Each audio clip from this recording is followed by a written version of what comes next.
Order. Welcome to the latest meeting of the Environmental Audit Committee. I'm very pleased to have my predecessor, Mr. Dunne, with us, previous chair of the committee, part of the relook at the natural capital inquiry that the previous committee did a lot of work on. So, firstly, Mr. Dunne, can just encourage you to invite yourself and introduce yourself and just explain to the new committee why the previous committee sort of felt this issue was so important. And welcome back. Well, thank you very much for inviting me to join you. And it feels peculiar, frankly, to be on the other side of the table to where you're sitting after nearly 5 years of serving on this, well, more than 5 years serving on the committee. So I'm really pleased that the committee's decided to continue the work that the predecessor committee was doing, looking at natural capital. I think the main reason why we decided in the previous Parliament to undertake this inquiry was because this is a new concept. It's a new thing. The UK is at the forefront of the development of natural capital for a number of reasons. Firstly, from a legislative point of view, I believe we were the first country to legislate at a national level for biodiversity net gain in the compliance markets. A number of states in the US and states in Australia, I think, have done it, but not at a national scale. So we're providing innovation to this sector around the world. We also have the peculiar benefit of having the largest financial community outside of the US based here. So we are well placed in terms of developing new markets, and the carbon credit market developed significantly from the UK. So we've got a sort of predecessor example in this sector, if you like, where the UK has led the world in developing the trading of carbon credits. And we're also looked to as a source of good regulations. So we're in a good place as a nation to, again, try to set standards which other countries can look at and decide whether they want to adopt or not. So for all those reasons, I think it's a really interesting thing for the UK to be doing. And we thought that as a committee, because your remit covers the environment, it's a natural place to go if the EFRA Select Committee weren't looking at it. And they weren't at the time. They may be doing so now, I don't know. But we thought it would give the committee an opportunity to get in at a very early stage in the development of both the market and, more importantly, the policy surrounding it and the regulations surrounding it, and to have an input into the development of that policy and those regulations before they were set in stone. That's really why we decided to do it. Absolutely. And we know in the 2021 spending review, the government set a goal to grow annual private investment flows to nature to at least 500 million every year by 2027. I think the more recent evidence was that just under 100 million a year was being contributed. I mean, what was your sense as to how successfully we were currently capitalising on those opportunities that you just pointed out existed? Well, I think it's very early days, obviously, and there's a lot of uncertainty across all stakeholders into natural capital as to how it will emerge. So it's not surprising that it's going to be taking a bit of time to get off the ground. I mean, one of the things I think this committee can very usefully do in the report that you eventually write is to set out whatever data there is out there to be able to demonstrate to government and to other stakeholders that this is real and it's happening, but it's not happening fast enough, and what in particular needs to be done to try and accelerate the take-up. And a lot of it comes down to confidence in all parties to these transactions, because most of the transactions are not going to be in the compliant market, they're going to be in the voluntary market. The private sector capital that is potentially available to be deployed will dwarf whatever numbers and whatever government is seeking to deploy itself for very obvious reasons.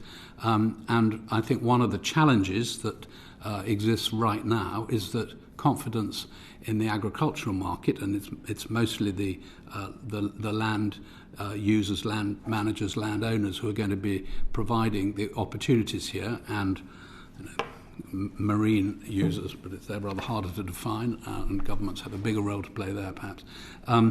But the confidence has been completely shattered as a result of, the budget, frankly, with uncertainty about what happens for decades to come in terms of the ability for existing land users to have confidence that they can continue to enter into 30-year agreements. We don't know at the moment where that will end up. And there was a body blow from that. And then I'm afraid last week this was compounded by the government cancelling or suspending capital grants on SFI payments. This seemed most extraordinary to do mid-year. The scheme, which is SFI, which had cross-party support, still has cross-party support, which was going to allow capital works to be undertaken to provide farmers with an alternative to the basic payment scheme as that runs off. But this was all, you have to do the work in order to get the payment, and much of this is to promote environmental good. That's really why it's called the Sustainable Farming Incentive. And if capital agreements have been entered into, and then the government reneges on providing the funding, it's a significant blow to the confidence that people are going to be delivering this policy. So I think the government has got to address those issues. If it wants to see the natural capital market evolve in a way that I think it could in this country, it's got to restore confidence to people so they can enter into long-term agreements. Thank you very much. Cameron Thomas. Thank you, Chair. That might lead nicely into this. What evidence might you cite to support the view that a natural capital approach to nature recovery in the UK is worthy of private investment? Well, I think you need to look at what's happening internationally. So the UK can only provide a relatively small amount of supply of natural capital just because of the land mass here and the holding sizes of units. If you look internationally at funds that are seeking to be deployed in natural capital, in order to have a meaningful share of an investment portfolio within a financial institution, you have to be able to access in generally speaking, global pools of natural capital. And there's an anecdote, and I can't source it, which says that 10% of the demand globally for natural capital is managed out of the UK, but only 0.1% of the supply of natural capital can be provided by the UK. So if this is to become an asset class and be regarded as something that financial institutions, investors and corporates need to have access to, then it will be hard to do that purely from in the UK market. It'll be impossible to do. It has to be looked at internationally. The UK has got a number of funds which have been established by the major financial institutions already, seeking to put money to work in natural capital, and we had some evidence on the previous committee from some of those, which is available to you. So from a financial institution's point of view, there is some demand. From a corporate perspective, there is demand. Many, particularly consumer-facing food companies, for example, are seeking to demonstrate their net zero credentials, and many of them have signed up to targets to have net zero product by some years off, 2030 in many cases.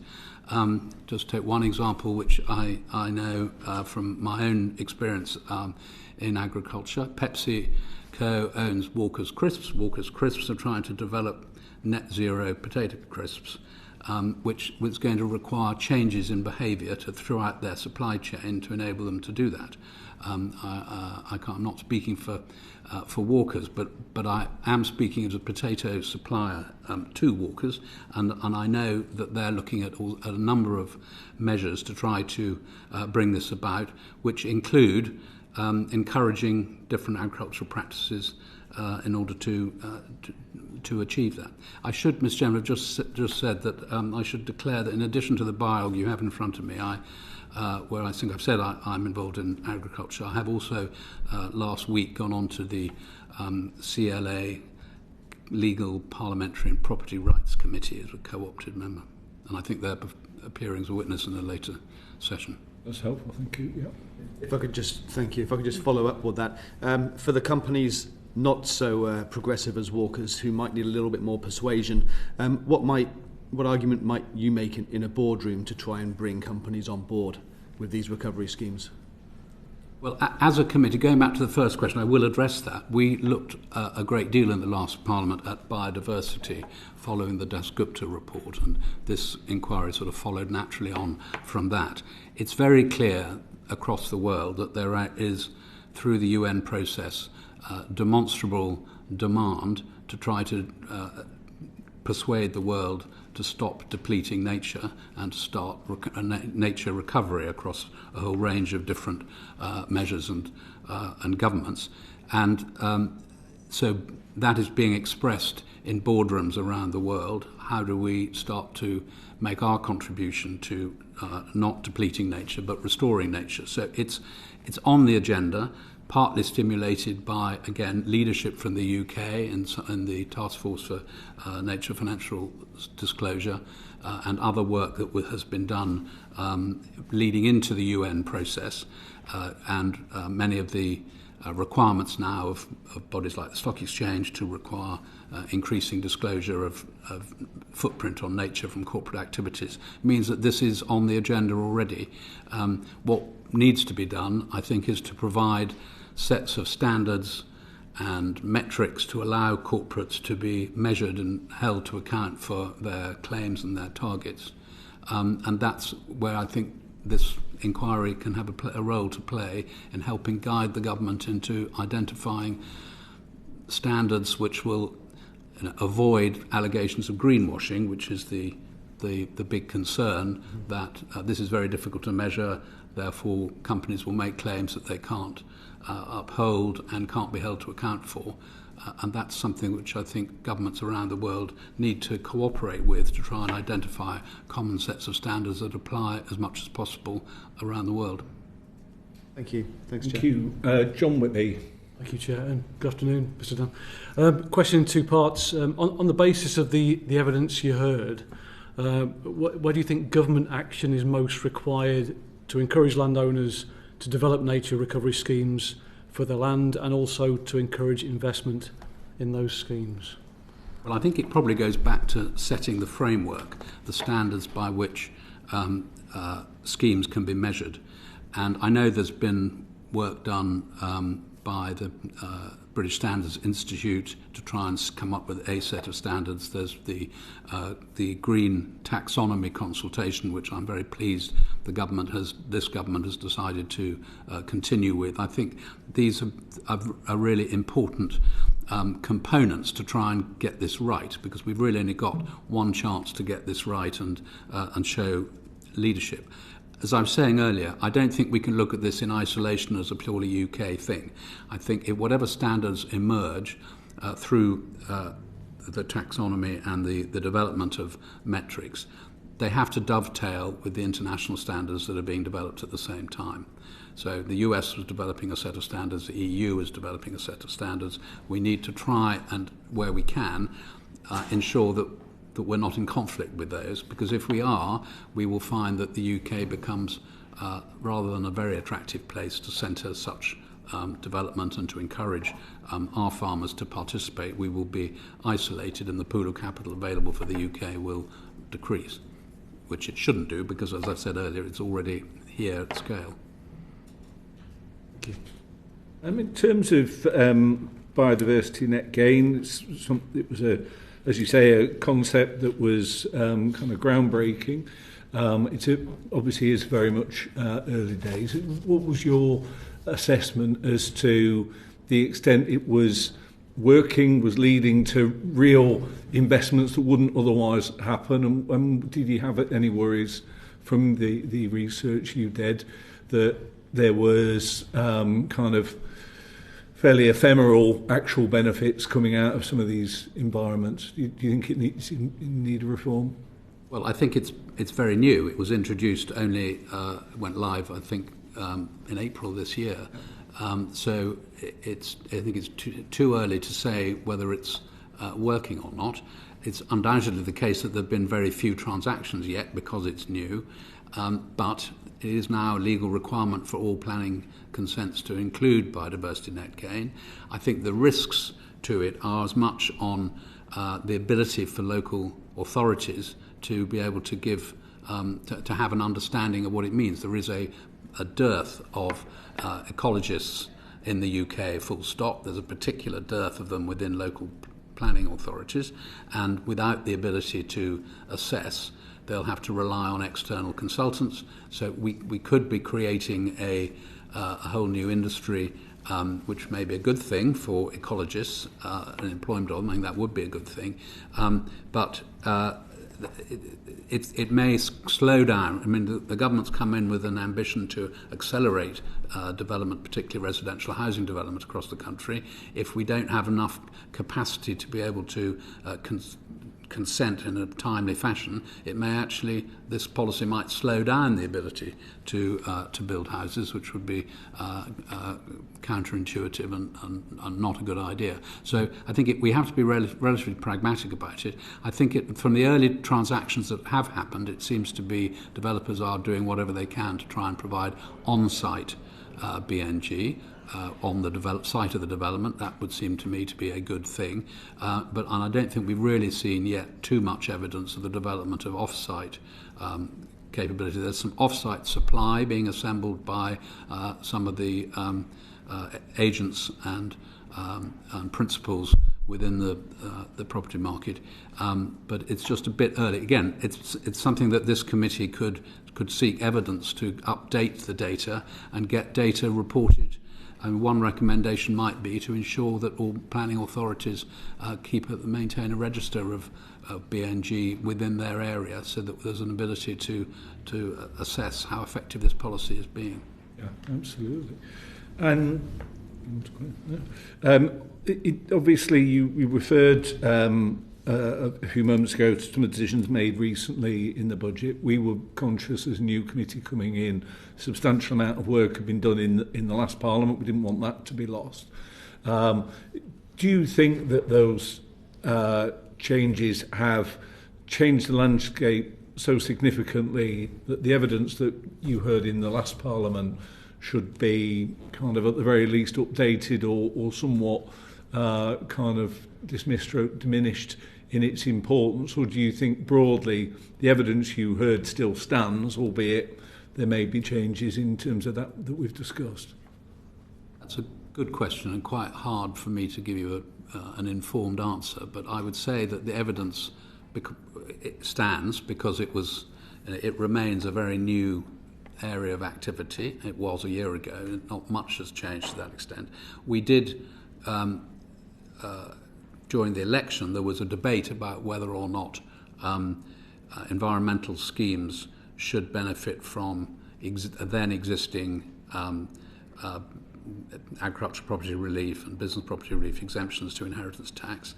And in the last budget, I believe that was approved. It was one of the last things that the previous Chancellor did. So that is it's absolutely essential that happens because I think this is a wider issue about business confidence, but I have no doubt that one of the consequences of the inheritance tax changes and the removal of the exemptions is going to be a significant reduction in business confidence, investing in privately owned businesses, family-owned businesses, particularly once the proprietors are over a certain age.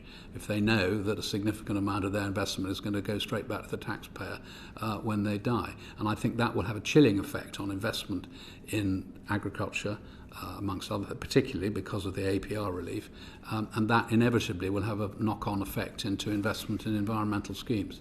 Yeah, sure. Thank you. Pippa Halings. Yes, can I come in around that point? So did you have evidence about the kind of timescales that it would take to be able to show real benefit to ecosystems, and therefore what kind of timescale landowners would need to commit their land to? And I'll follow up then on the kind of impacts and implications of cuts to the of changes to the agricultural property relief that you've just mentioned? So we obviously didn't take any evidence on the tax position because we were in a different environment. But on duration of schemes, we had evidence that the schemes, the transactions that were happening, and there were very few in numbers, I've said, were looking at typically 30-year farm business tenancy arrangements where a party would commit with the landowner that they would be paid typically upfront, and the land would be managed in a particular way for 30 years, and part of the payment would go to ensure that management would take place, whether it's establishment of a wood or wetland or whatever it was.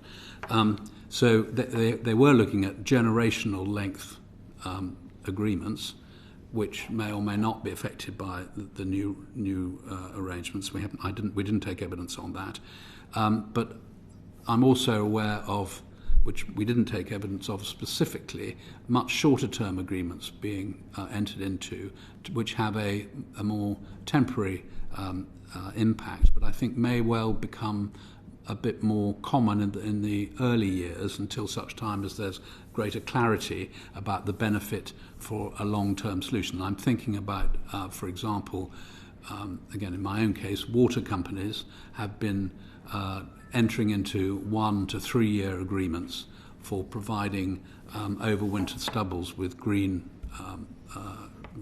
herbal lays or other planting in the autumn to ensure that there is a green cover over winter so that the soil is less likely to be washed into the watercourses. That is an eminently sensible thing. That's a year by year, as I say, or sometimes slightly more than 1 year arrangement, and I think we'll see more of that, or that will continue to happen and might become more widespread.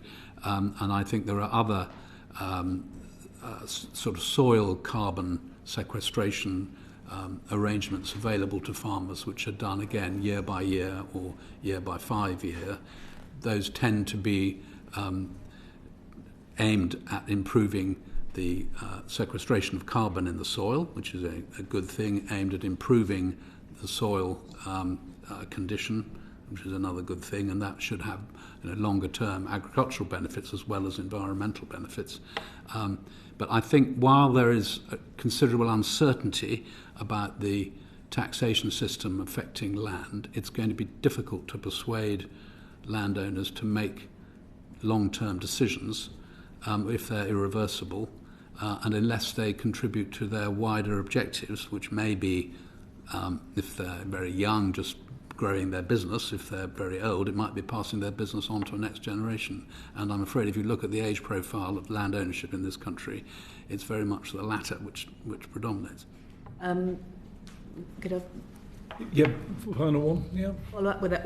I'm sure many of us have been meeting, and just last week I was meeting with a group of farmers, 3 generations, and they were looking at exactly this. They felt that the changes to the agricultural property relief inheritance tax, they also mentioned the suspension of the capital grants, were all things that led them, also in the previous governments, just the sort of the underspend on that capital grants, but also the slowness in bringing SFI forward, we have to recognise as well. But they felt that this made a very insecure environment for them to be able to do that longer term planning, especially if they're looking at having to sell portions of that land, to pay the inheritance tax. Can you explain a little bit more why you think, therefore, for the schemes that you think would be intergenerational, and mention which of the ecosystems that would benefit from that, why you think this could be so detrimental to this market? Thank you. So I think one of the issues that the government has got to get its head around is the way in which agriculture and estates are able to participate in natural capital very much depends on the nature of the ownership, the size of the holding, and the viability of the business. So the figures that the Treasury have been using for the average size of holding which has taken advantage of agricultural property relief are very much skewed to the smaller scale enterprise, and in particular enterprise or estates, as in estate on death, with less than 50 hectares predominates in those people who take advantage of agricultural property relief. Now, there are a very, very small number of farming businesses, I would postulate, which can provide a business with an ability to earn a living from less than 58 hectares. It's almost invariably going to be hobby farmers or people who live in a rural environment with a few fields around their house, who don't rely on those fields to provide a living. And they're taking advantage of agricultural property relief because it's there. The businesses are typically farm holdings of nowadays of at least 50 plus, often 100 hectares plus, where there's enough scale to be able to make a business. 300 plus. But yeah. 300 acres plus, I would say, maybe 300 hectares. So they're not really businesses, and they're not really. They're unlikely to be businesses where the livelihood of the owners is entirely dependent on agriculture, and therefore, if you have smaller and medium-sized holdings, where if you want to put a meaningful holding into part of your holding into an environmental scheme, it's a little bit like a solar farm scheme. At the moment, you won't get a solar farm scheme for less than about 50 acres. So environmental schemes can be smaller than that, but generally speaking, in order to have some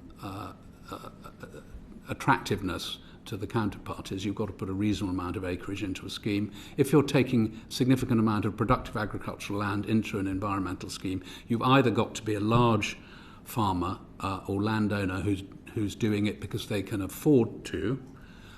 You're unlikely to be able to persuade a small and mid-sized farmer to do it in a significant way because there'll be too much of their livelihood put at stake. And that's why I think we will find that people are very reluctant to enter into new schemes other than at the very large end of the market. Mr. Dunne, thank you very much for coming back and speaking to us. Very much value your experience and evidence, and thank you very much for Thank you, on. Chairman. If I may, Thank you. I wish the committee every success in this inquiry. Thank you.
Okay, well, welcome to the second panel. Thank you very much for providing evidence to our committee. Could I invite you to introduce yourself, starting first with Mrs. Hammond? Thank you. I'm Judicaelle Hammond. I'm the Director of Policy and Advice at the Country Land and Business Association. We represent 26,000 members in rural areas in England and Wales. And I'm Alan Carter, Chief Exec of a charity called the Land Trust. We own and manage land all around England, and we use that to deliver social value, environmental benefits, health benefits, and wider social value for the communities who live next to those sites. Great. Thank you again for coming to speak to us. Ms. Hammond, if I could ask you first, in the written evidence to the inquiry in the last Parliament, your organisation said there is a huge opportunity for rural land-based businesses to provide solutions to many of the challenges the country faces in developing its green economy. Firstly, how are these businesses going to provide these solutions? What do you think are the main ways that they will be available to do that? So I think there are at least 3 ways to do it. The first one is taking part in government schemes, sustainable farming initiative, obviously, but also, very importantly, countryside stewardship and indeed landscape recovery. Working with charities such as wildlife trusts, river trusts, and many others to provide land in order for nature recovery projects to be delivered. And the third one, obviously, is natural capital markets, so through private investment. Okay. And, I mean, in terms of nature's decline, we often hear that Britain's one of the most nature-depleted nations on the planet. How kind of integral and conscious do you think the farming community is of that? How much do they consider it to be a problem that they want to be a part of the solution to? Well, I can only talk for my members, really, but there is a great deal of awareness, not least because we've now had quite a few reports by Natural England and others on the state of the natural capital. When the Dasgupta review was published, that also created another sort of pool of awareness. And I think people really want to do the right thing.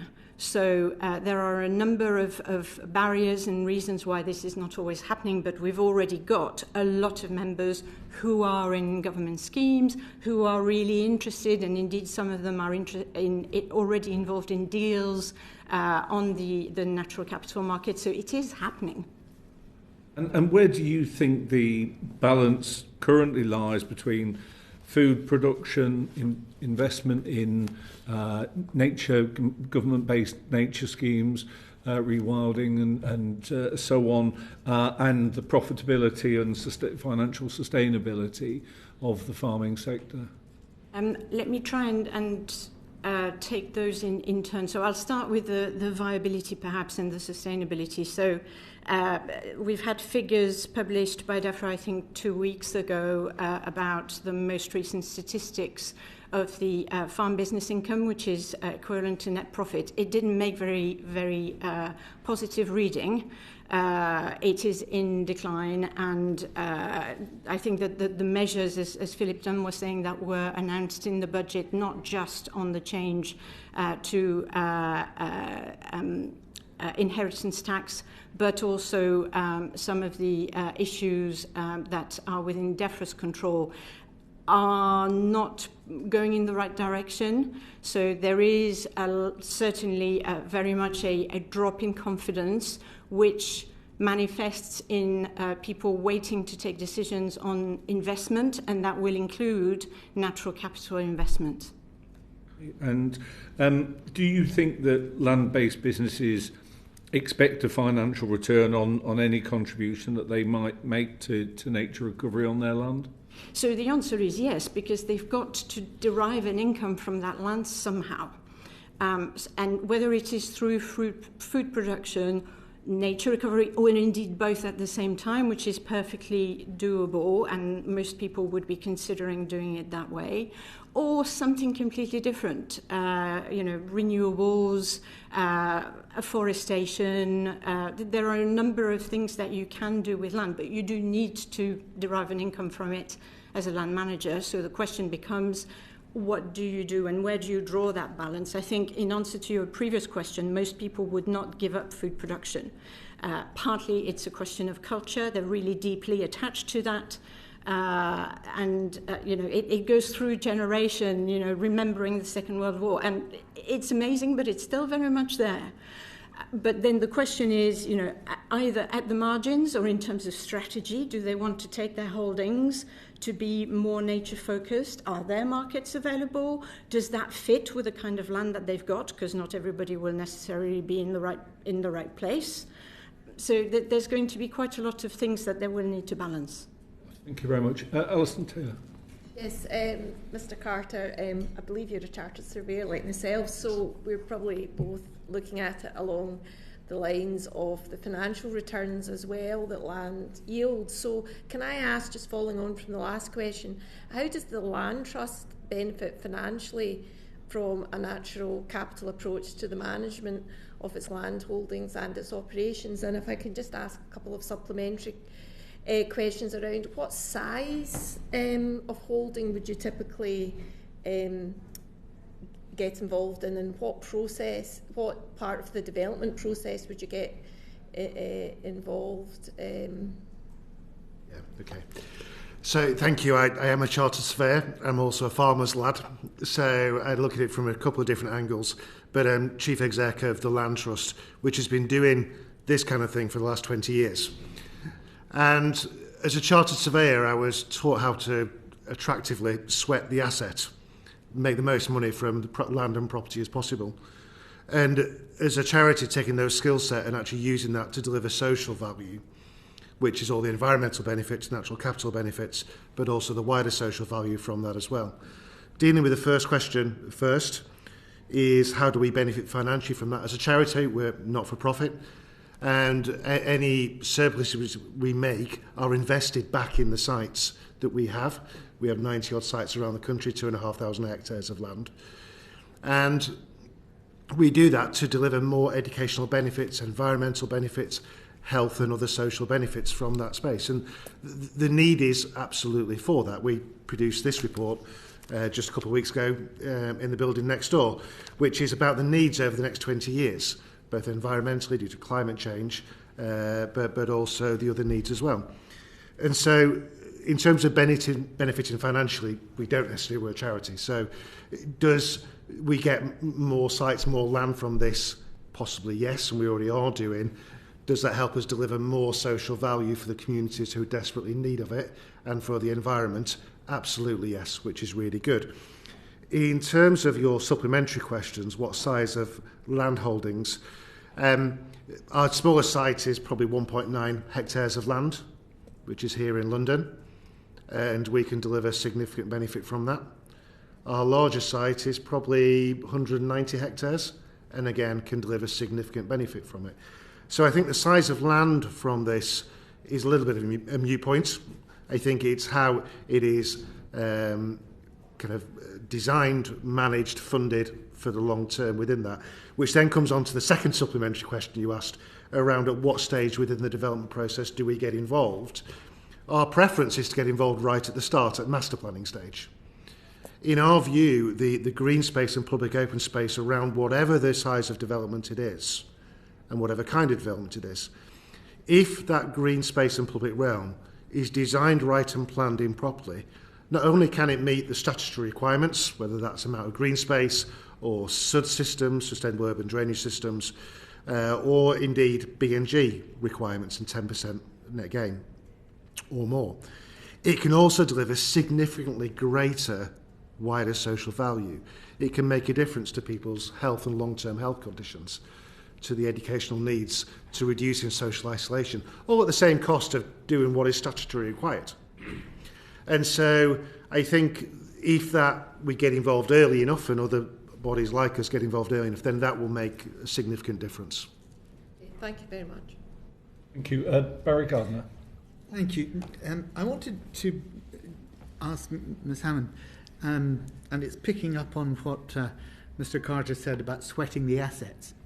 Because if you've got a landholding of £5 million value, and you are achieving from that what the previous head of the NFU said, and I think the DEFRA figures bore out, between £0 and £25,000 a year as your income from that,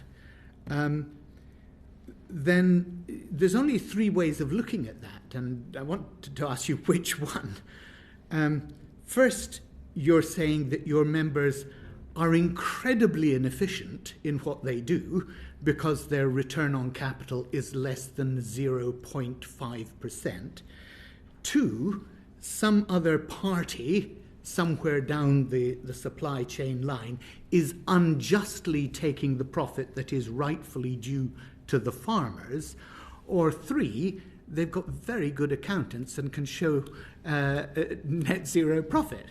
So which of those three is it? Or different land. I'm sure that there's even more than three, but let me respond to your question, Barry. So the what goes unseen behind the DEFRA average statistics is that there is a very wide range, even within the same sector, there's a very wide range of performance, which will depend on a number of issues, including where you are, whether your crop is doing well that particular year, and the last set of statistics are about 23, 24. I dread to think what the 24, 25 are going to look like because of the weather. That year, yeah. Absolutely. So there's some of that. Some people are better businesses than others, and I think that is not just farming. It is across all kinds of businesses. But also most of them are price takers. So back to your I think it was your second issue. So if they are growing commodities, they're selling onto globalized markets. If they are selling into the supermarket chains, they will also be under pressure in terms of the price that they can command. So this is why the budget announcement, it feels so iniquitous to many farmers. They will keep on at it because they feel that it's part of their raison d'etre, and it's actually a business that can work. The problem is that it is subject to the weather, it's subject to the supply chain, it is subject to geopolitics. It makes it very difficult to plan. Right. So in effect, you said perhaps it's at different levels, all three, but principally you focused on two, and the somebody else getting an unjust cut of what would rightfully be due to the farmers. What regulatory action do you recommend that government should take in order to address that specifically, that this committee could recommend? So I'm trying not to go too far away from natural capital, but certainly I chaired a session at our Rural Business Conference 2 weeks ago with the grocery code adjudicators. What he's doing is definitely the right thing. Now, can we extend it to other people in the supply chain, aggregators, processors, etc.? And also there is the not at home sector, which at the moment is pretty untouched. So there are ways, I think, of extending the regulatory framework that is there at the moment in order to improve things. Thank you. Ellie Jones. Thank you. So continuing perhaps the theme of kind of how government can intervene in this sector, can you comment on how effective you think the existing government schemes are, the schemes that government provides to encourage landowners to deliver nature recovery projects on their land? Thank you. I think it's still quite early because there was quite a lot of stuttering in the start of the environmental land management scheme. So we are now at a place where I'll talk about sustainable farm incentive first. We're now at a stage where we've got a lot of really good options. Potentially still need options that are most suitable for the uplands. That's a particular issue, I think, at the moment. They're not well served. But nevertheless, we're expecting uptake to go up, and it's quite helpful now that the stabilizers have been taken off, so to speak, and that everybody can apply. In terms of a countryside stewardship scheme, again, some really good options. Questions about stacking and bundling and whether or not that is possible. We do need clarity on those things. And also people who are in earlier schemes, how can they actually transition into the newer schemes? I think that we still don't have a clear way forward, so those agreements are being rolled forward. That's not the ease for the customer, so to speak, that we would wish to see. In terms of the third tier of the schemes, which is landscape recovery, that's where it becomes really interesting and a bit frustrating. I've got a colleague who describes those as perpetual piloting. So we've had 2 rounds of landscape recovery, and I'm not saying that they've been unhelpful. I think they've been helpful. The question is, how do we get scale, and where is the demand coming from those projects which are now at the ready stage? And I think this committee is definitely the right place to think about how could we actually give it scale? How do we get out of the piloting phase? And, for me, that certainly is about setting up commitments and transitioning from a voluntary market to something that's a little bit more mandatory. And one of the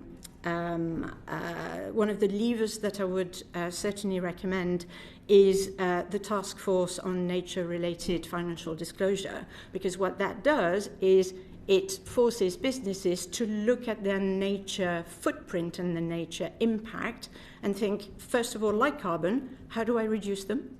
And secondly, what I can't reduce, how do I either offset or indeed improve in my supply chain?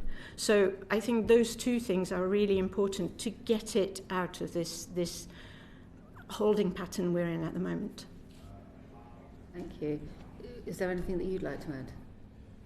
I think within that, the focus for us is to get the most out of this space using all the initiatives there is. So there's certainly an issue with the short-term constant trying one thing then another then another.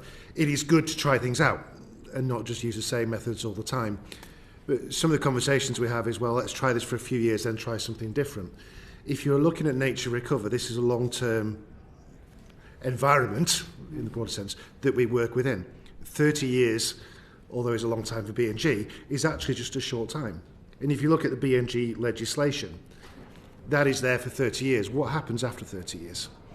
In theory, the landowner could come and plough up that habitat that's been carefully created and maintained during that time, and then sell the credits again. Is that the intention of the parties? Not at all. But in theory, that is what could happen. And so moving from the short term to long term is really key in our view on this. And we're an in perpetuity kind of organisation. So that's what we're looking for. And if you look at the examples of some of our sites, the difference we can make long term over that period is actually really quite significant. B&G is on 30 years. If you look at SANGS, Suitable Alternative Natural Green Space, which is put in place as part of the development process to protect protected areas, actually that needs to be maintained for 80 years. And that needs a different funding mechanism again to do that. And we are one of the country's largest owners operators of SANGS. But that's really important. It's moving to that long-term nature is what we think is critical.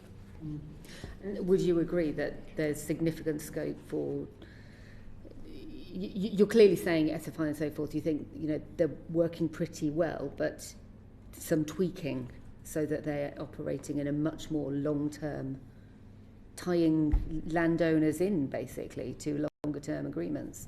So I think you need a flexible model of short-term, medium-term, long-term, because depending on your business model, and again, your geography, you will not necessarily want to do just one thing. You might want to dip your toe in, or there might be some of your farm that is particularly suitable for short-term quick hit, and some that actually you'd want to look at almost in perpetuity. I think the only problem with perpetuity is what happens after the 30 years. So nobody in their right mind, I think, would be ploughing it up and trying again, and in any case, they probably wouldn't be allowed. The question is, however, what is what is the income source after that 30 year? Because the only reason why this needs to happen is the market is not paying for the externalities, the market is not paying for the benefits. So if they knew that after the first 30 years there was going to be another scheme, or there would be, paid for the benefit of the ecosystem, I think that wouldn't be a problem. But unless, there is commitment long term, and thinking in DEFRA and elsewhere about, okay, what happens in the next lot of 30 years, people just won't enter those schemes because they'll go, well, what do I do next? Am I going to be lumbered with potentially a permanent land use change that I can't then get any livelihood from? So my next question was going to be about how can we encourage greater participation in these schemes, but I think it is, challenging to get governments to commit to financial commitments beyond the next year, let alone beyond 30 years. Yes, absolutely, and that's where potentially the private sector comes in, because depending on what they need to commit to, they might have a way of looking at it. I mean, it wouldn't be the only asset class where patient capital is being encouraged, but at the moment there isn't a mechanism. So there needs to be a mechanism, and actually I think government probably needs to be behind the design, not the delivery, certainly, but the design of it. I think if I may just come in on just very quickly on 2 points on that. The first is certainly looking at some of the long-term cash flow modelling for the same amount of investment at the start of the 30 years, with the right investment strategy in place for that sum of money, that can be put in place to deliver an in-perpetuity management solution at no additional cost. And that 30 years is really important in terms of how the discounted cash flow works. I think the other point which is really important and hasn't really been touched as yet today that I have heard is a lot of focus is on farmers and landowners who are producing food from the land, and that is by far and away the significant land ownership proportion within the UK. However, let's not forget the third sector. It isn't just the private sector or the farmers and associated businesses. The third sector is a significant landowner within this country. Most of them own the land outright and are there in perpetuity. And that is governed by charity law. And they can make a significant investment in partnership with the private sector to maintain that value long term and constantly enhance it.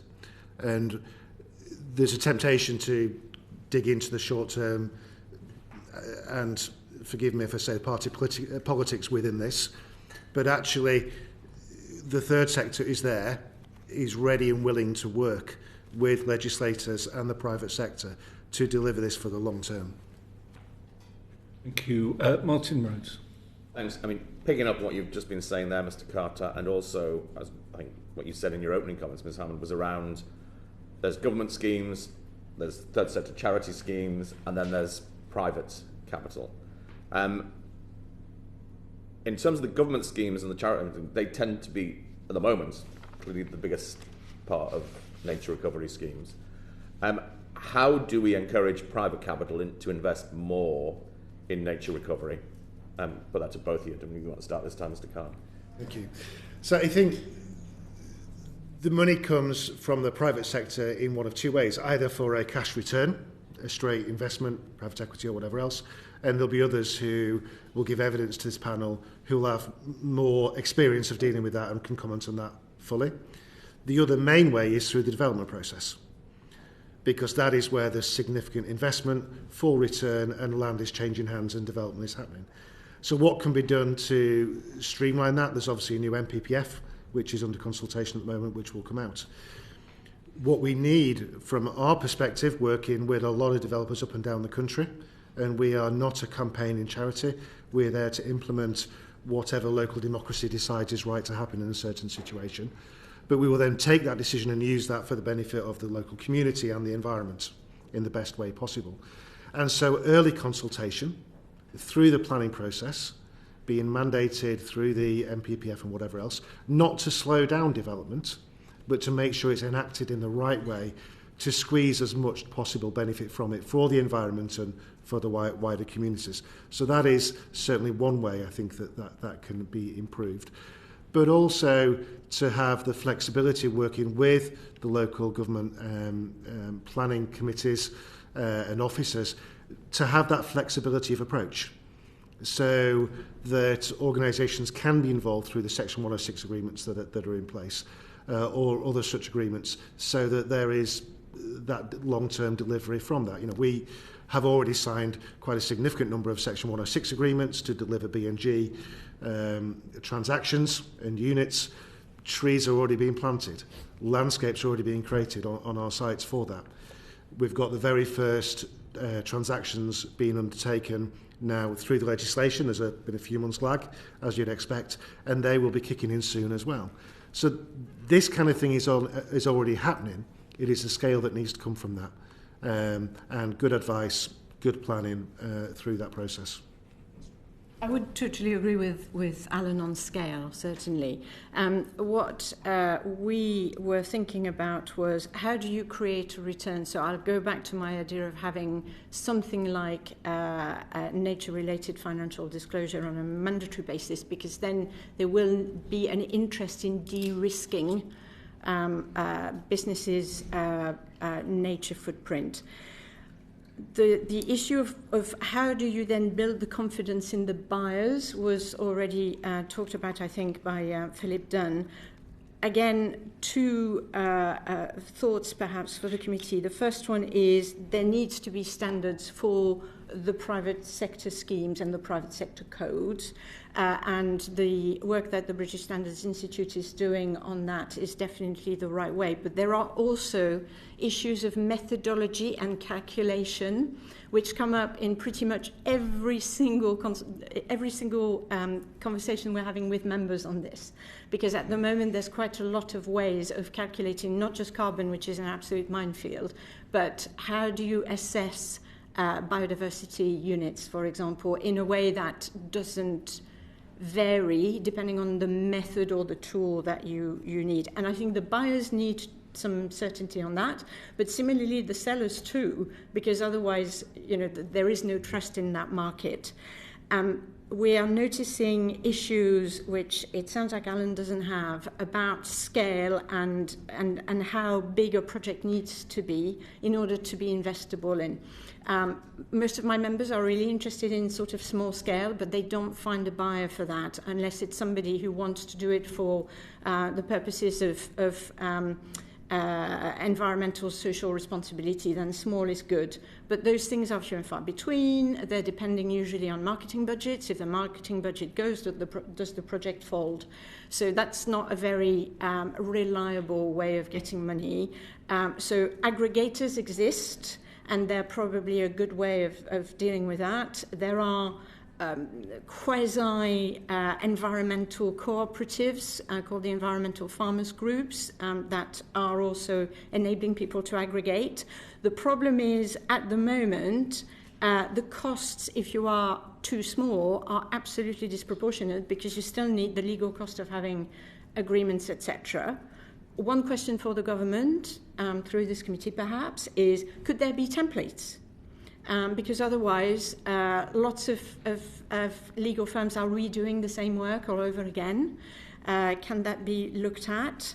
And at the moment, advice is not yet of the right quality or indeed the right quantity.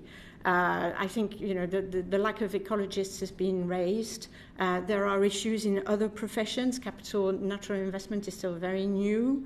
And if you are a landowner, a farmer, a land manager, where do you go to? And finally, I think it would be really good to have a natural capital baseline assessment as part of the government schemes. You've heard this before from me, I'm afraid, as part of the ELM, because actually that's a really good place to get people to look at what they've got on their farm and start just thinking about it and start valuing it in a different way. Thanks. And just in terms of picking up on, I think, what you're saying, so what do you think the key things that government should do to encourage more private capital? So I think it's targets, standards, advice. Mr. Carr? I think all of that would work well, and I would agree with that. I think consistency is good. I think work around templates is good, so we're not reinventing the wheel all the time. We've developed our own templates. We've had to. We've just been awarded responsible body status, so we can now enter into conservation covenants with providers of B&G and other environmental provisions, which is great, but we've then got to pay for solicitors to draft the conservation covenants, etc. So there is work to be done on that. We're getting on and doing it because it needs to be done, but some help around that would always be useful. Thank you. Thank you. Martin Pippa-Halings. Yeah, so picking up on this difference between timescales, so this sort of shorter, medium and long, and I'd like to come back to you on sort of those longer timescales, because one is the confidence in those who are offering this, as services within that market. The other is what's being purchased and your confidence in that actually what's being purchased will deliver for the ecosystems. And that's usually most people expect. You can't just turn that tap on and off.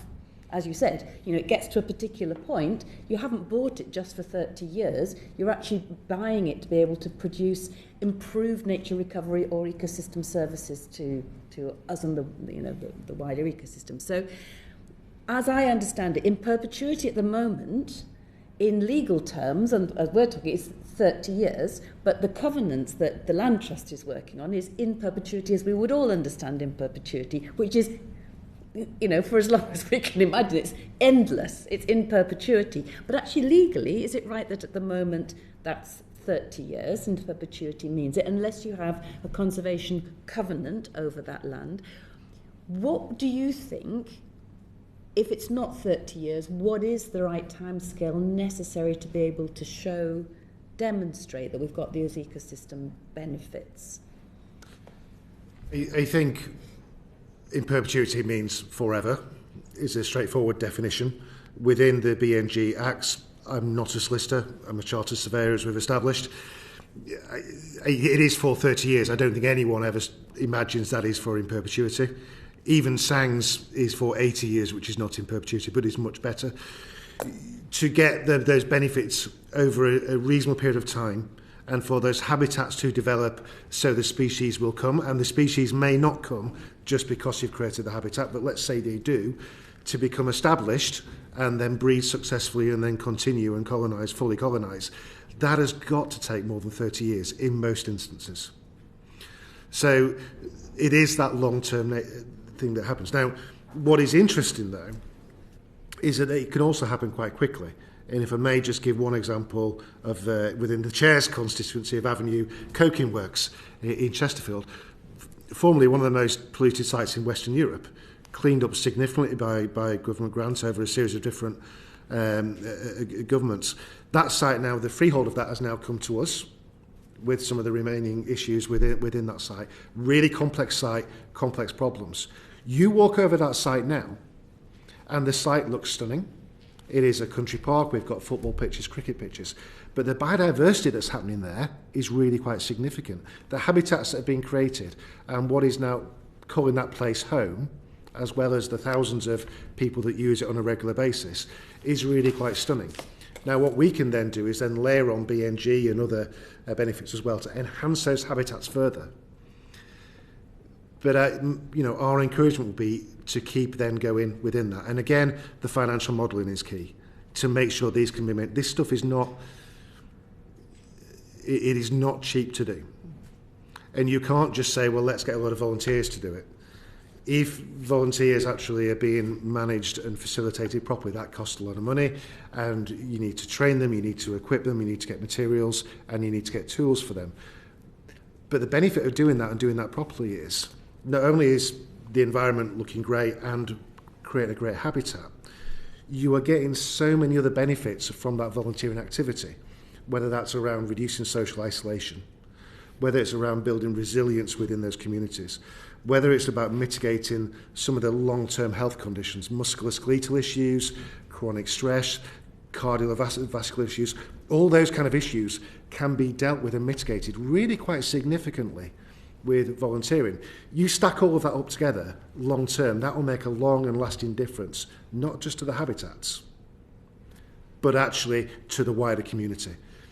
And if you're doing that in perpetuity, then that is really quite significant. And you start to see the savings elsewhere.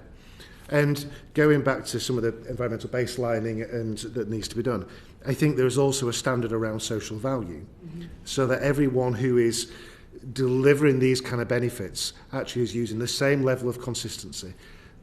Much like within natural capital accountancy, there's now fairly much a standard methodology for doing that. There isn't in social value.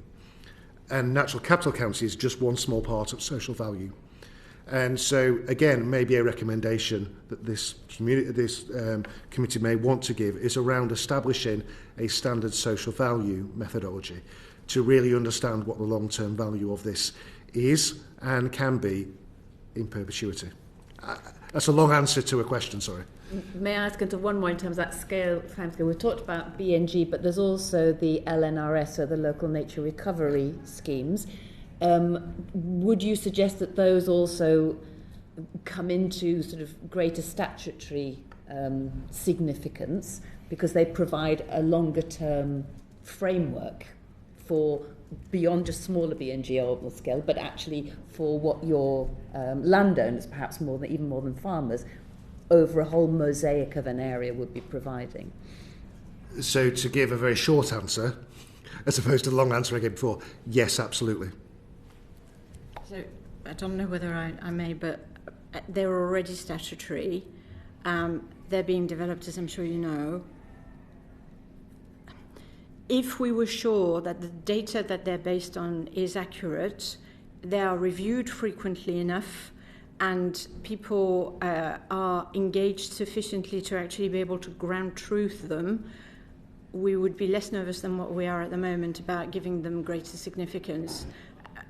We were having a discussion with members this morning on that, and we understand the opportunities and the benefits. We are fearful of having white squares on that map where your land is not captured as an area of significance or whatever, as a result of which you don't get any funding. The opportunities are very restricted. So I think we're nervous about LNRS. Can I just, do you understand LNRS as being part of this natural capital financing? So yes and no, in the sense that if they work well, they should actually be able to give an indication of where the opportunities are, and then be a way of funneling funding, absolutely, which is why it's so important that they're done well. They won't of themselves provide funding. There needs to be something else. But yes. Yeah. Let's bring Barry Gardner in briefly. Very briefly, Ms. Hammond, you used the key word earlier of externalities.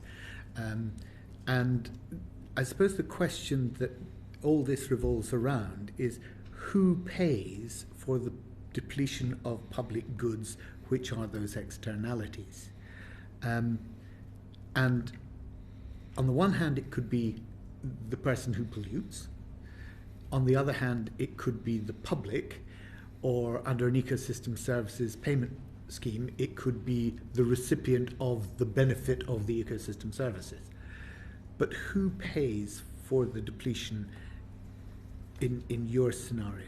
So you're thinking in the future or at the moment? Well, you posed the question about, quite rightly, who's going to derive an income after, how is the farmer or landowner going to derive an income after 30 years, or indeed with the Sangs 80 years?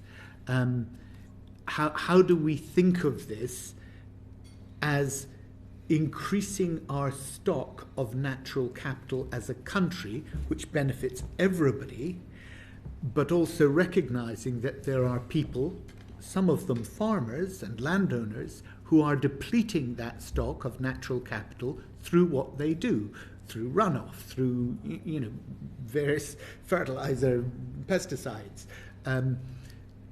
Who pays? So I think there needs to be a split. And it is unlikely that one category of people would pay, and I think it depends on where you're looking at ecosystem services, in which case I would say the beneficiary should pay, or at least should pay more. The question is it a social good, in which case it should be socialised, and we're talking taxpayer, etc. Is it benefit to a particular recipient, in which case, question mark, is that for a private market? I think the reason why polluter pays is so complicated in the case of food production is that it's really difficult to pass costs on. And I think that if we were going for that only, you would see a rise probably in food prices, which would not be a good idea or good news or anything that we would want to see, or the government would want to see, for the reasons that Henry Dibbleby put in his report.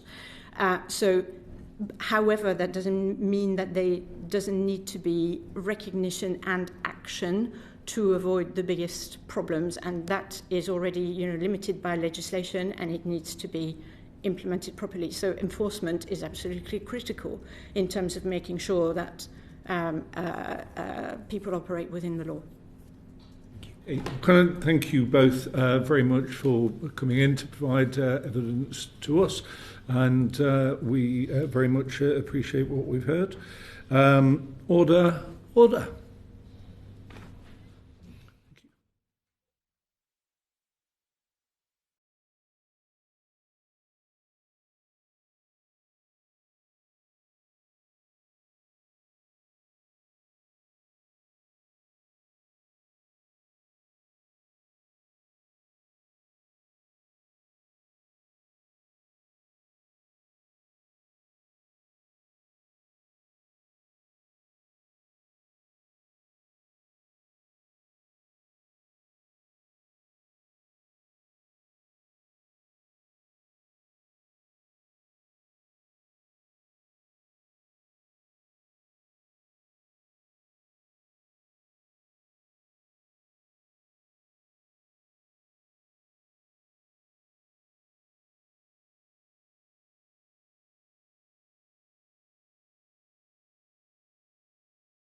Come now to the third panel that we will be hearing from today as part of the Natural Capital Inquiry. Could I firstly just invite all three of you to introduce yourselves and the organisation you represent? Starting with you, Ms. Avery. I am Helen Avery. I head up nature programmes at the Green Finance Institute. We work across nature markets and also we host the Task Force on Nature-Related Financial Disclosures, which we've heard a lot about today. Hi, my name is Heather Plumpton and I am Head of Research at Green Alliance, which is an environmental charity and think tank looking at UK environmental policy. Thank you. And Ms. McGavin? Hello, I'm Kate McGavin. I'm Chief Strategy and Policy Officer at the National Wealth Fund. We're a public finance institute. We've grown out of the UK Infrastructure Bank, where a colleague of mine came and presented to this committee in its previous guise before the election. But we have additional capital from the government and we will get a broader mandate to invest beyond just infrastructure when we have legislation next year. Thank you very much. I will just say to our panellists that there is a possibility of a vote. We will hope to get through your evidence before that comes, but just flag up that possibility. Firstly, if I could ask you, Ms. Avery, in terms of scaling up nature markets to deliver the aims of the government and to increase the natural capital in our country, what role do you believe that private investment can play in principle in driving ecological recovery and stimulating the development of natural capital? So I think nature markets are one tool in our toolbox, and I would argue that there are many other tools that we probably should be developing at the moment. So we obviously have the voluntary markets, woodland and peatland carbon, and the prices of carbon are quite low, and some of that's because there is really no push on UK PLC to be buying nature-based carbon, although we have net zero pathways, there aren't really any teeth in it that would push those prices up. And obviously we have BNG and nutrient neutrality and compliance markets. If you look even around the world, is really what drives private sector engagement and money flowing. And I think we've heard about some of the challenges around those at the moment, but they are good mechanisms if we can get them to work for nature recovery. What we're seeing from the private sector, though, is that those markets are one way of engaging. They're quite limited in scope, and actually beyond that, there is really no push on the private sector to pay for nature restoration, for nature-based solutions, or for nature-positive outcomes at all, really. And how much of an appetite do you think there is currently within the private sector, and particularly, within the sort of investment community, if you like, for there to be easier pathways into that? Do you think there is a real appetite or not? There is, which is the great news. So, for example, on TNFD, we have about 1,300 members in the UK National Consultation Group and 600 companies. We already have 68 early adopters of TNFD and 12 reports already done.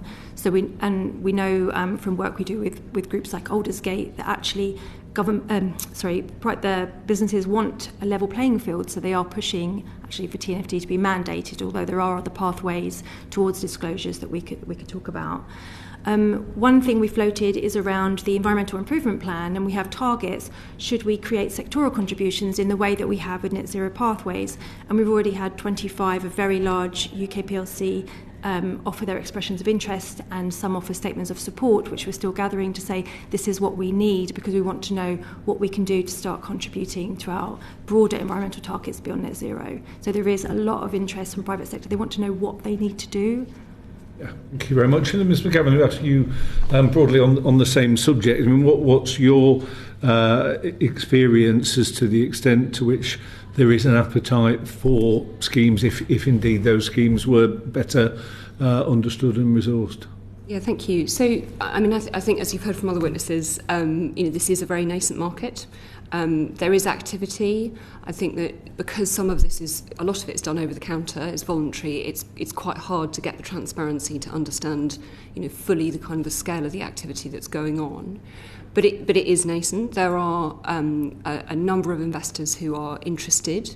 There are definitely barriers to investment, but certainly, for example, Aviva's 40 million commitment to the Judicaelle spin out from NEP is one of the examples where the market has taken hold.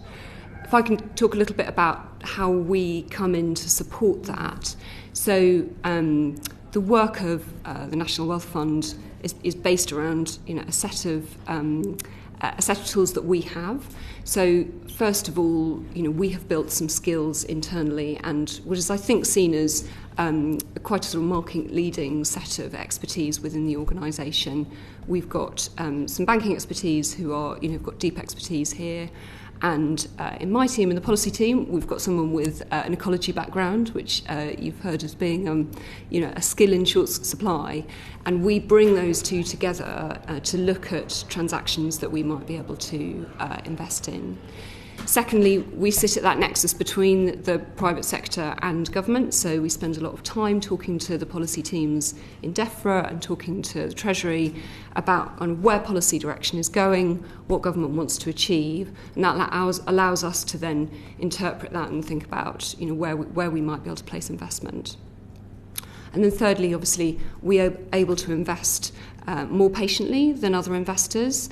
And patience is really important given the amount of time it will often take for some of these investments to mature. And we can take a bit more risk as well.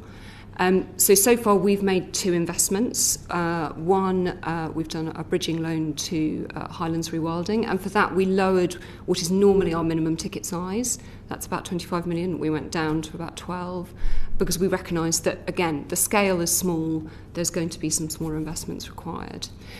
The other investment we have done is in a fund, and I think we will probably do some more investment in funds here. I think it will be quite a good tool.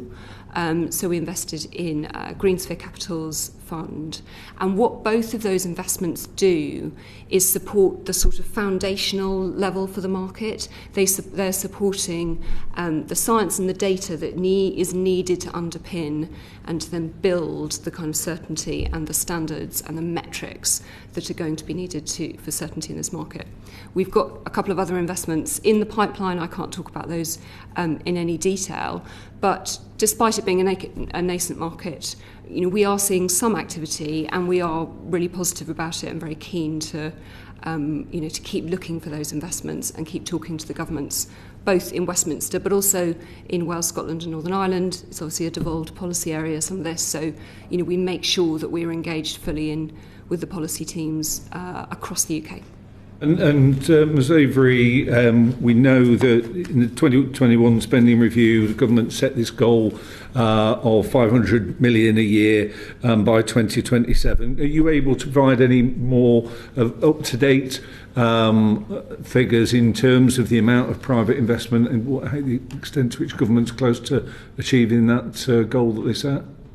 Yeah, so we were asked by DEFRA to actually survey financial institutions and understand what their investment is. That is different to private sector investment, of which there is a lot, and we didn't capture that, and that might be something that was captured in the Green Alliance report, I'm not sure. But we've had some early feedback from that survey, and it's not fully in, but we're estimating for the year 2023, 2024, it's going to be about 200 million. So it's off, but that, just bear in mind that doesn't capture private sector investment. Also, just to let you know that some of those were loans from banks to businesses that were then going to pay back through the woodland carbon credits. So actually there could be some double counting. So that data is really important that we collectively collect that beyond just what financial institutions are investing in, but what the whole private sector is investing in. So we don't really know, but we think it's not 500 million. And, I mean, do you think it sounds from what you're saying, like the quality of the data we have for government to be able to assess whether or not that target is being met is really just not there right now? No, I mean, we spent an extensive period with government and some consultants looking at what you could actually ask. And the challenge is you ask, what's your investment in nature restoration? We actually don't know what nature restoration is, which is why it's really important to actually use something like the environmental improvement targets as the actual what you're actually looking for. Thank you very much. Anna Gelder. Thank you, Chair, and welcome everyone. The government has an international obligation to restore 30% of the UK's natural assets, land and sea, by 2030. And on current trends, what contribution is the financial sector likely to make to that target for nature restoration through investment in natural capital schemes? And Kate McGavin, I'll come to you first. That's really hard for me to answer. We don't have a team within the organisation that is doing the kind of analysis that perhaps Heather or Helen's might be better placed to answer. Dr. Plumpton? I'm happy to give it a go. I think the basic answer is I'm not sure that we know exactly. I think we have some data that Link have published on where we kind of are towards 30 by 30 in general, and I think we're not on a great pathway. I think it's 3% of land at the moment and maybe 10% of seas, and we're aiming for 30% of both of those by 2030. So yeah, we're not on a great track. I'm not sure exactly whether we can say more detail on like how the private sector is contributing towards that. I think one of the things to understand is that like national parks and areas of special scientific interest are obviously good candidates for this, where this could happen on land, but actually a lot of the land inside national park authorities is privately owned, so we are looking at a lot of action on private land. I think it is really important that we look at the farming schemes and we look at how private investment can be involved in those farming schemes to kind of help deliver that. I think it's highly, well, no, I'm not going to say that. I think we need to make sure that where public investment is obviously needed, and I don't want to make the case that public investment isn't needed, because it absolutely is, but we also need private investment to be kind of pointing in the same direction. I think we can't have a situation where public investment is doing one thing and private investment is doing another, or private investment is kind of mopping up what's happened. Public investment, is mopping up what's happened due to private investment. We need them both to be pointing in the same direction. So I think they both have a role to play in delivering things like 30 by 30 inside national parks and special landscapes as well as outside. Are you looking at that at sea as well as on land, or as an organisation you focusing? We don't have a lot of expertise on the sea side of things, but I absolutely think it's massively important. I think marine net gain has a role to play there. We'd like to see the government expanding biodiversity net gain into the marine environment. Very helpful. And Helen, Avery. I just would reiterate this point. They haven't been asked to contribute, and so they're not going to contribute, and they don't know what they would contribute, even if you ask them to contribute. So that's why this idea of these sectoral transition pathways across the EIP targets are really, really important. And WWF and ourselves, full of transparency, WWF's ideas is they're called nature positive pathways, but ignore that term. It's more reflecting how do you deliver the actual domestic environmental targets you have. They're really important. We have been talking to DEFRA about how we might start those next year for certain priority sectors like construction and agri-food sector, etc. So I think that's what everyone's waiting for. If you want to take your MBSAP and your global commitments like 30 by 30 with your domestic targets and then say what are we expecting businesses to contribute in the same way we've done for net zero, we need that. And I think we often look to the financial sector, but for me, for what we've seen, it's the business sector. The finance sector is ready and waiting to invest in anything that the business sector's willing to pay for, in that sort of switch between seller and landowner and business person, but and business rather. But we don't have that bit in the middle yet. There's no demand driver.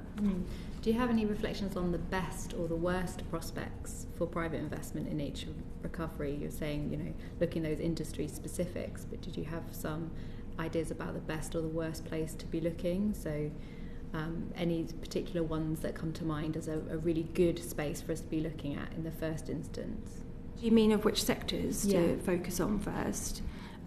So obviously the agri-food, but system rather than sector. There's just so many different players within that. We heard from Judicaelle earlier that there's everyone really needs to pay. It can't just be left at the door of farmers. Construction, obviously, it's key to some of the government's targets, so that's important. And then water, which is actually our biggest nature-related risk in the UK, is water shortage and water quality. Are there any other reflections about the best or the worst prospects for private investment?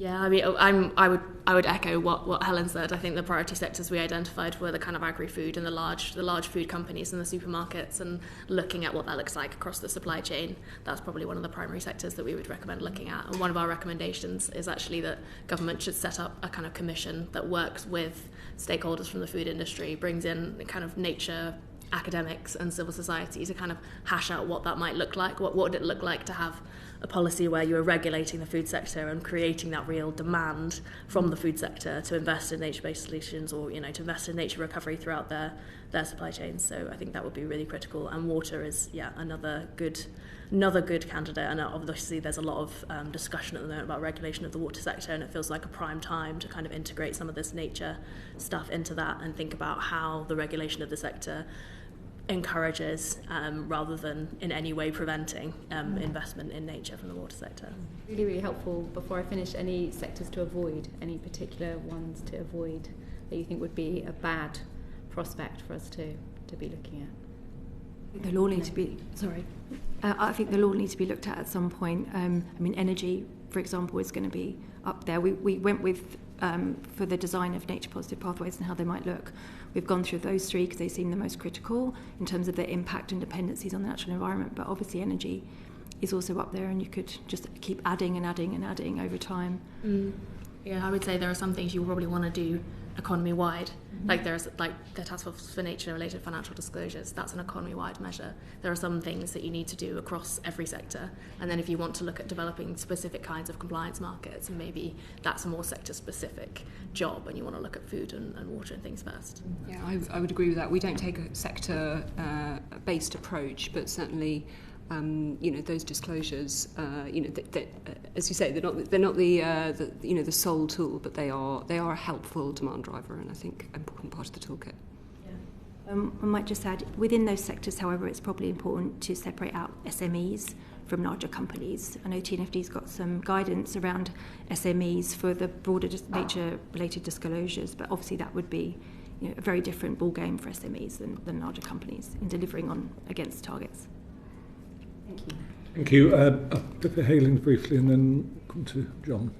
Thank you. So would it be fair, if I'm trying to sort of hear what you're saying, which is in a way, even though we're sort of leading on this in the UK, as we heard from Right Honourable Philip Dunne, that really this isn't yet a market, and the way that we create the market is by saying this is the gap that's needed, and the way we're saying, what is that target, and therefore what's the gap that could create the incentives for any market within this, would be set through the environmental improvement plan and then through our MBSAP, so sort of coming together, which then looks at each sector across that. And that's through then where businesses, through the compliance mechanisms, would then be financing this. But to what extent they're doing, you're saying we have to sort of set basically the market, we have to create the market. It's a subsidised, regulated market. It's not a free market for natural capital. Is that a fair sort of summary of what you're sort of saying to us at the moment? So our next steps of recommendation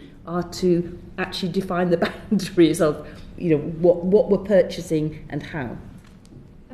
I can have a go at just sort of summarising what's in my head, and maybe that will play back to what you've said. So we've got several options. One is we have nature markets as a means of getting money out the door. They're mainly offset type markets at the moment, other than biodiversity again, which you could argue doesn't really go far enough in the 10%. But we have those, and they're a great tool. What I think we need to also do, and will be much bigger and actually get billions going, not the tens of millions that we're going to get through nature markets, is actually getting businesses to understand that they need to pay to restore nature and for nature-based solutions, because it impacts their business risk. And that might be their labour force can't get to work because of flood, so they need to pay for natural flood management. It might be wildfires, and they've got to prevent wildfires, so their labour force can come to work. It might be their supply chain. That bit we're really missing. And I think there are ways around that. One is the TNFD would be very helpful because it takes them through a framework of assessing that risk, but it's voluntary. Another way we're looking at is, can we go in and just talk to businesses about doing that climate nature risk assessment on a regional level, and then match up with the supply side, so you can then start investing in MBS in a region, for example, nature-based solutions. That's another option. What would be very helpful is if we do have those environmental improvement targets assigned to sectors, because then that also drives that demand, and for businesses to say, you know what, okay, I'm going to sit down and I'm going to look at my climate nature-related risk, I'm going to see what I've got, these targets I need to meet, what can I then invest in my landscape where I exist at that moment. So I think there's lots of different things, and sometimes nature markets can get a bit confused with the whole thing, but there are many options. I think nature market is probably the smallest of the options that we have, and we need sort of like a whole mindset shift for business. But I don't know what my colleagues think. Yeah, I guess, my take on it would be, nature markets... markets need three things, right? You've got to have market architecture, you've got to have standards, governance, all of those kind of things, which in our view is that's where past government policy has spent a lot of its time focused and thinking about, and it matters and it's definitely important. You also need supply, so that means like high quality projects coming through, so that'll be things that come out of like landscape recovery type schemes. Those are the kind of things that are at that scale, and those kind of high quality projects are things that investors can invest in. But you also need demand. Like those are the kind of three key elements in my mind, and demand is where we haven't seen sufficient focus from the government, and I think that's really where the government needs to go now with its nature financing programme. And that could look like markets, and they could be voluntary, but that won't really get us far enough. They could be compliance, they could be created by regulation, and you could have a discussion about how much that really is like a functional market or not. Maybe it's just regulating business. But then I think there are other options that go beyond markets, and Helen set that out very nicely. There are things you could do like charging levies, you could look at fiduciary duties of companies. There are other ways of kind of approaching the same problem of driving that driving the demand. I think you're right that the investors are keen, the farmers are keen, the people in the middle, we need to get the businesses to be required or to be heavily incentivised to make that investment in the middle. I think that's the key. John Whitney. Thank you. Question to all of you. How important is security of tenure over the land for investors considering investing in nature recovery schemes? I mean, I would just say that, obviously investors love certainty, right? It's a really important part of driving investment. So the greater certainty, the better. But there's always a trade-off, and I think some of the discussion on the previous panel was starting to explore this. Given it is a nascent market, I suspect we're going to need to test and learn a bit.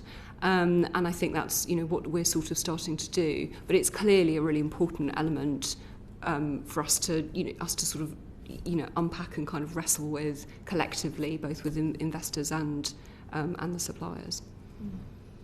I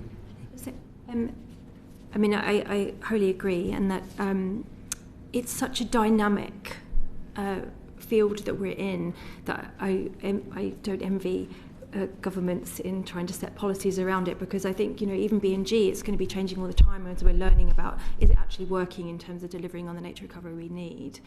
But yet we do need that certainty. I think on the sort of test and trialling at the moment, I do think it would be wonderful if we were just a bit braver in that.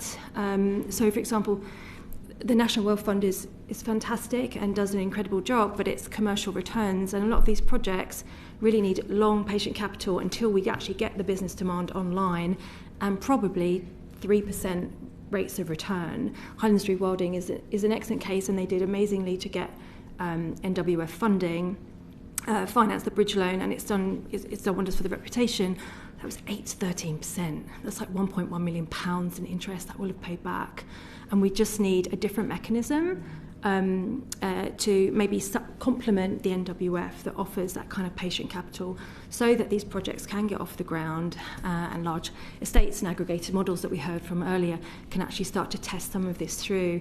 It just feels like, we might be penalising early movers in this market where we don't in other industries. It's a little strange. So I would just recommend that for your consideration as well. I'll just clarify a little bit on that.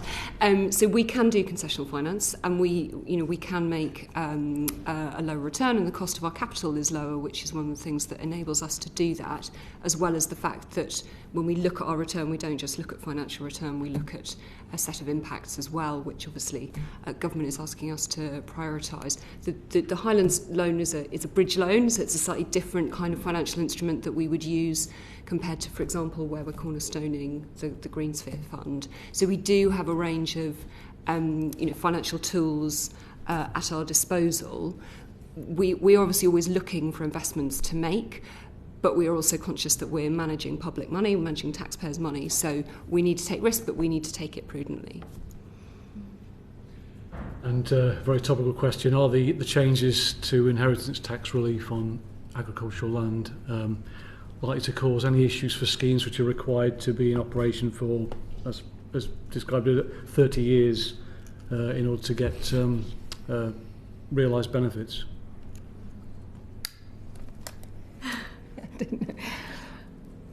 It's not my level, my area of expertise, so I'll just clarify that. It probably will make some farmers nervous. Just to reiterate the point earlier, we need farmers to deliver, otherwise we're never going to reach our environmental targets. At present, we're not actually supporting them in doing that. We're expecting them to take on a lot of the risk. So that's as much as I can offer. Yeah, I don't think I can comment on the inheritance tax relief, I'm afraid. Thank you very much. Barry Gardner. McGavin, you, in introducing the National Wealth Fund and the transition that you'd made from the National Infrastructure Bank, you spoke of broader capital from government. What did you mean by that? So we've got two things. We've got more capital, so we've got an extra 5.8 billion to deploy over the course of this Parliament, and we're going to have a broader mandate. So under our previous guise, we were restricted to just investing in infrastructure, but one of those definitions in that underpinning act is obviously that natural capital classifies as an infrastructure class, which is what has enabled us to make investments in this area. I was worried that when you said it, you seemed to only be alluding to money and the greater financing that the government had put in. But you recognise that we're now talking about natural capital alongside produced capital, roads, bridges, buildings, and social capital. And the question then is, when you spoke just a moment ago, you talked about needing to ensure that you had a return on the investment. Absolutely right. Why should the return on that investment have to take the form of money rather than of improved natural capital? If it were a bridge, right, if it were a road, you would quantify the benefit and say, here's our return. Why are you not yet in a position to do that, or are you in a position to do that for natural capital? When we make an investment, so the first thing to say is that this is in our financial framework from our shareholder, the Treasury. So we are required to make a return across our portfolio of 2.5 to 4%. So that is set, by our shareholder. But when we go into investments, we do look at what we call the sort of triple bottom line. So we look at making sure that we're in that overall blended return target. We look obviously at making sure that things are within our mandate, but we also look at, are they having an impact against the objectives the government has set us around supporting net zero and or local or regional economic growth. So that is one of the things that allows us, when we're assessing an investment in front of us, to think about, as you say, what's the return, what's the impact that it's making, as well as the ticking the financial return box. Yeah, it seems to me that we're still adopting a model that says we have an economy, and within that economy we have different sectors, and one of those is nature. Whereas in actual fact it's the other way around, isn't it? Actually, nature undergirds the entirety of our economy, whether we're talking about the financial economy and the return the Treasury wants on it. And so I wondered, Dr. Plumpton, Green Alliance has suggested some changes to the way in which the National Wealth Fund might operate, and along the lines of the definition of nature-based solutions as infrastructure being defined in the Act, and extending the fund's statutory objectives to include the UK's biodiversity targets, rather than just always going back to pounds, shillings, sorry, we're no longer pounds, shillings, pounds and pence, in assessing the rate of return. Would you like to advocate for what your organisation has already said it believes in? And then maybe, Ms. McGavin, if you'd like to respond. Yeah, absolutely. Thank you. So first thing I would say is that I think the UKIB, as well as and now National Wealth Fund, has done some great work on natural capital, and we absolutely want to see it continued. I'm not trying to beat people over the head here. No, yeah, absolutely. I think. Well, actually, what I probably should say first off is we absolutely want to see it continued, and we are concerned that there is a risk in the transition to the National Wealth Fund. That nature-based remit could get lost in the process, because that was part of the UKIB structure. It needs to become a more formal part of the National Wealth Fund's structure, and I think when that legislation is brought before Parliament, it'll be a really good opportunity to make that really clear. And would that be a recommendation that you would wish this committee to make in its report? I would absolutely encourage the committee to make that recommendation in its report. So part of that is about getting nature on a statutory, as one of the statutory objectives, and they have climate at the moment, they also have economic goals. We think nature should be up there as one of those three statutory objectives, and that should, the meeting of environmental targets beyond carbon should be enshrined within what the bank is designed to achieve. Part of the way that could be operationalised would be through asking the bank to meet a certain set of KPIs, which could include a natural capital KPI or a natural capital target, investment in nature, those kind of returns to be evidence for natural capital, alongside potentially you could retain that return rate of a return investment across the portfolio, but you need to be maximising other things at the same time, those kind of alternative KPIs. We think that would potentially help the National Wealth Fund to do more natural capital investment, which is what we would like to see. And that would create greater national wealth. I mean, I think it's important that we get back to the very good name of what used to be the Infrastructure Bank and say it's about creating wealth in this country. Because as we all know, and as Dasgupta made very clear, as well as many others, GDP is a very, very poor indicator of wealth. It's an indicator of productivity, perhaps, but not of wealth. So you would advocate that we could replace the duty to generate a return on investment in the Treasury sense with a broader set of metrics of what success looked like, including nature restoration and building natural capital as part of the return on that investment, rather than seeing as it is at present really a nice-to-have add-on. Yeah, absolutely. That is absolutely what I would advocate. And I would just echo your statement on wealth there. I think if ever there was an institution created that encapsulate what the Dasgupta Review asked the UK government and other governments around the world to do, it would be a national wealth fund that really looked at nature as one of those assets that builds our natural and national wealth base, and that a national wealth fund in that view of the Dasgupta version of it would be investing in nature as part of our national wealth. And so you would wish to see us move to what Dasgupta called an inclusive wealth model. Inclusive wealth model, absolutely. Thank you. Ms. McGavin, would you like to respond? Now that I've sort of set up the skittle for you to knock down. Yeah, well, look, I think the debate about wealth is a really interesting one, and I don't think our shareholder have sort of defined exactly what sits under that. So I think it's a really interesting topic. But government has obviously been really clear that they want us to support their growth agenda in all its many guises, and we're at a kind of early stage of that. I guess what I would say about your remarks, Heather, and your very good report is that these are decisions obviously for government and Treasury as our shareholders. So it's very hard for me to comment on that.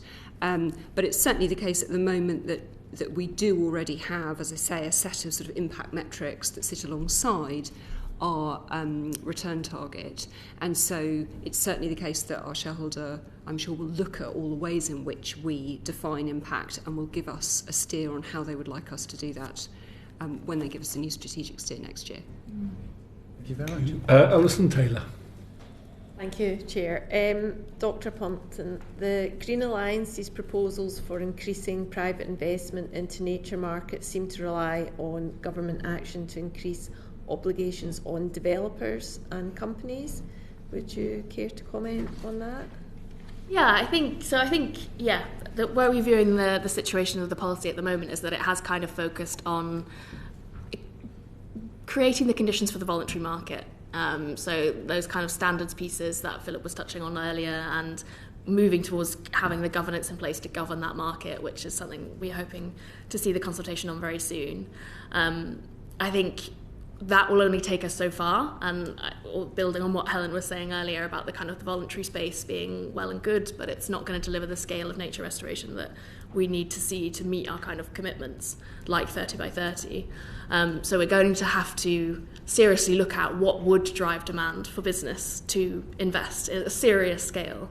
And part of that is about making those risks really clear, making those pathways really clear. And I think the work that GFI and WWF are doing on nature positive pathways for business sectors is super, super important, really useful. But I also think we cannot rely on the kind of enlightened interest of businesses who are willing to kind of put the money forwards. And I think we are going to have to look at ways to make this work at scale. And part of that, you could look at mechanisms that create obligations on businesses in different sectors. It doesn't have to be, regulation can be designed in a really smart way that can kind of really incentivize innovation inside business supply chains. It doesn't have to, be a negative thing to regulate business. I think you can do it in a way that can be really positive, and you can do it in a way that is done in dialogue with business. So that is one of our main recommendations, is to start by looking at the food sector and to open up a kind of commission that brings in people from industry and to talk to supermarkets and other kind of big, large food companies about what it is that they're trying to do and where they're trying to get to and what they think is possible, in combination with the input from academics and civil society about what good would look like for nature, and to kind of work through those knots and those tricky issues and find something that could be workable and design from there. And then I suppose the other way to look at it is to change the incentives for companies themselves. So one of the recommendations we put forward was about expanding the duties of company directors to include nature protection. And the advantage of that is that it takes action right at the top of the mitigation hierarchy. So before any damage has actually been done, you're not compensating for it after the fact. You're changing the incentives that drive business operation in the first place. So that is another way of coming at it that would change the kind of purpose of business action in the first place. Okay, thank you very much. Thank you, Alison. Dr Plumpton, you said earlier that public and private sector investment need to be pointed in the same direction. But is there an argument that actually, some of these are well suited for private investment, where maybe the returns are clearer, whereas there are other cases which is really about public spending rather than investment in terms of it ultimately leading to a profit?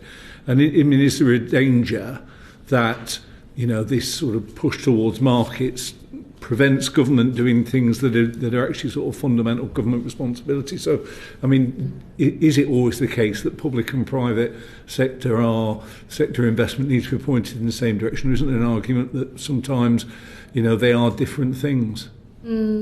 Yeah, that's a good question. I think there's definitely a role for the public sector, and the principle that underpins the kind of agricultural policy in the UK that public money should pay for public goods, I think is fundamentally right and good, and I wouldn't want to do anything to contradict that. I think that should remain. I think the trouble is that you could have a perfect system, right, where public money was paying for public goods and private money was paying for private goods, and it would all be completely aligned, but actually in reality it doesn't work like that, and it's much messier, and you sometimes get public money paying for private goods, and there are examples of that inside the environmental land management scheme as it's set up at the moment. Previously, things that might have been paid for through private sector kind of joint working, they have these schemes set up by 3 Keel, I think, called Landscape Enterprise Networks, which businesses come together to pay for things like soil carbon restoration and work on farms that improves the sustainability of their supply chain.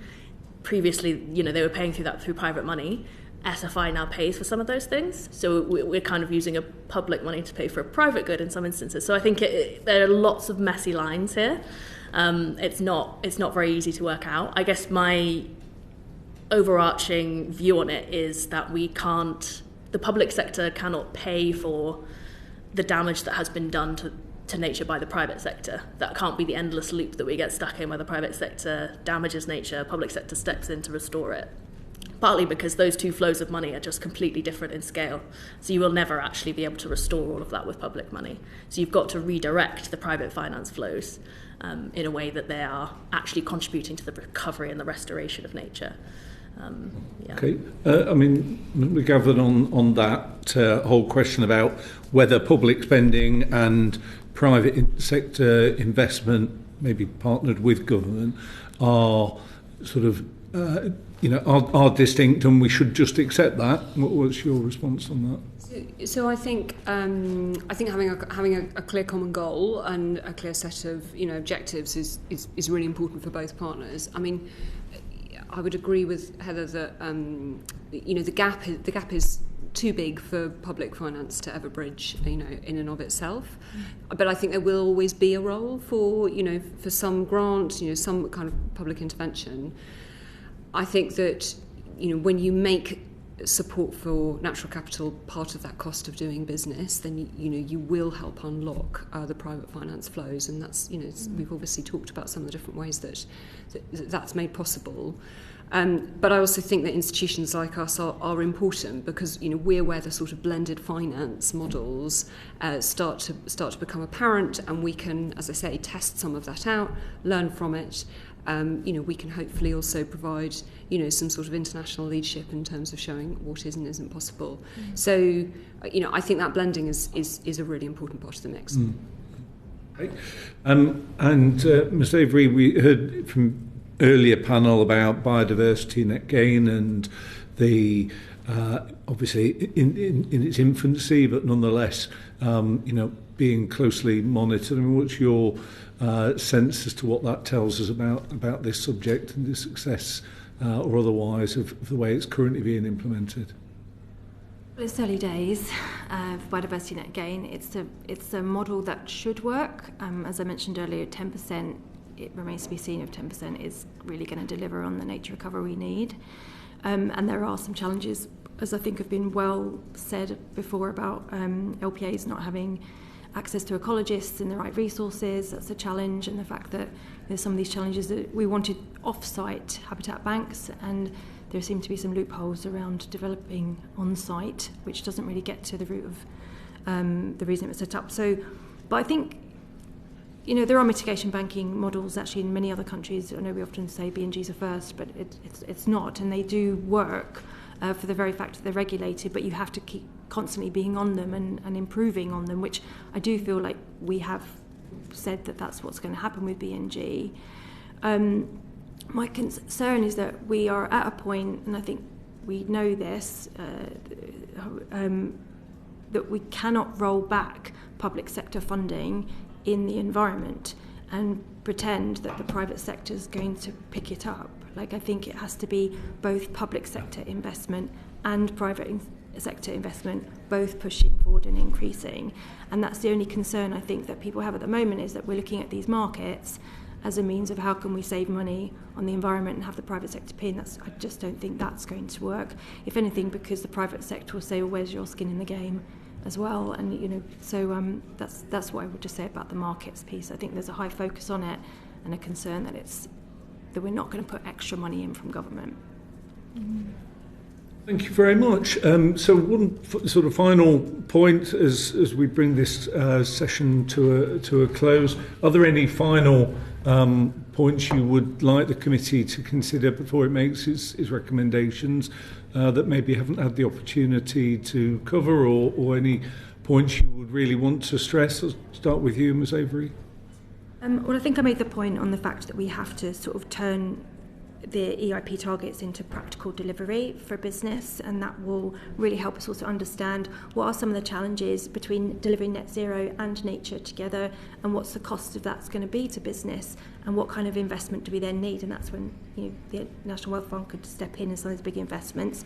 I do still think we need a delivery mechanism that can offer patient low rate loans to smaller projects, which I know the mandate is not there for the NWF, and there are mechanisms around that, like the Transition Finance Market Report suggested a Transition Finance Lab that could be part of that. I think those two are probably my key points. Yeah, I mean, Dr. Plumpton, your key points, and maybe also invite you. The final stage of this inquiry will be to hear evidence from the minister responsible, Minister Craig. So, any responses, any additional points you'd like to add, and also any asks you would make of the minister or questions you'd ask her. Thank you. Yeah, I guess my points, the things that I would like the committee to consider in its report, final report for this, is kind of asking the government to look seriously at the demand side of this market, if it is going to be a market or if it's going to be beyond a market. What are we going to use to drive demand, and to set out a roadmap? That's what we've called for government to set out how it plans to drive demand from private finance, partly so that the private sector themselves can have some visibility of what is coming, and that could look like the timeline for when TNFD will be made mandatory. But it also needs to go further than that. It's a kind of yes and. TNFD is like the bare minimum, I think, of getting some action in the voluntary space, but we need to go much further than that. So that's the main recommendation I would like to recommend to the committee. And then one of the main mechanisms that you could consider recommending to work out what the details of that should be. I think we should have some kind of formation of a commission, some public body like that brings the food industry together with the academics into a room, hash out those details, work out what can be done, and kind of move us forwards into something that's agreeable to all, or possible at least for all sides. I think those would be the two main policy recommendations. So I suppose my question to the Minister, if I got to ask the Minister a question, would be, how does she see the demand side of things developing? Like, where does she see that going? What sectors would she like to focus on? How do they plan to work out what that's going to look like? Who they're going to engage? Are they going to engage industry? Are they going to engage civil society? What's that going to look like? And we would love to be involved in that if she does go down that route. Sure, that we'll taking a note of that question. Ms. McGavin. No further remarks from me, thank you. No, okay. Well, thank you to all three of you for the excellent evidence you provided, and bring this session to a close. Order.